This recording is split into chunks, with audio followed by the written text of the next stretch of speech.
అయోధ్య రామ మందిర నిర్మాణ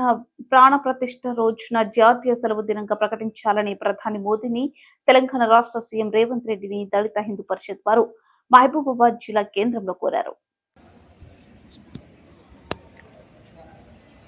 సనాతన ధర్మాన్ని మరి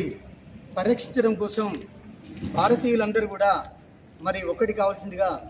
దళిత హిందూ పరిషత్ డిహెచ్పి విజ్ఞప్తి చేస్తోంది. 500 సంవత్సరాల అయోధ్య రామ మందిర నిర్మాణ మరి ప్రతిష్టాపన మహోత్సవ కార్యక్రమానికి మరి ఎదురుచూస్తున్నటువంటి భారతీయుల కలలు నెరవేరినటువంటి ఈ సందర్భంలో జనవరి 22వ తేదీన జరిగేటువంటి అయోధ్య రామ మందిర నిర్మాణ ప్రతిష్టాపన కార్యక్రమం రోజున మరి సోమవారం రోజు వస్తూ ఉంది. కేంద్ర రాష్ట్ర ప్రభుత్వాలు మన భారతదేశ ప్రధానమంత్రి గౌరవనీయులు నరేంద్ర మోడీ గారు, అదేవిధంగా తెలంగాణ రాష్ట్ర ముఖ్యమంత్రి రేవంత్ రెడ్డి గారు దయచేసి మరి భారతీయుల ఆత్మగౌరవం ఇది, భారతీయ హిందూ మరి సమాజం యొక్క ఆత్మగౌరవం ఇది. మరి జనవరి 22వ తేదీన తప్పనిసరిగా అది మరి ఒక జాతీయ సెలవు దినంగా ప్రకటించాల్సిందిగా ఈ సందర్భంగా విజ్ఞప్తి చేస్తూ ఉన్నాం. భారతీయులు, భారతీయ సమాజం ఈ దేశానికి మరి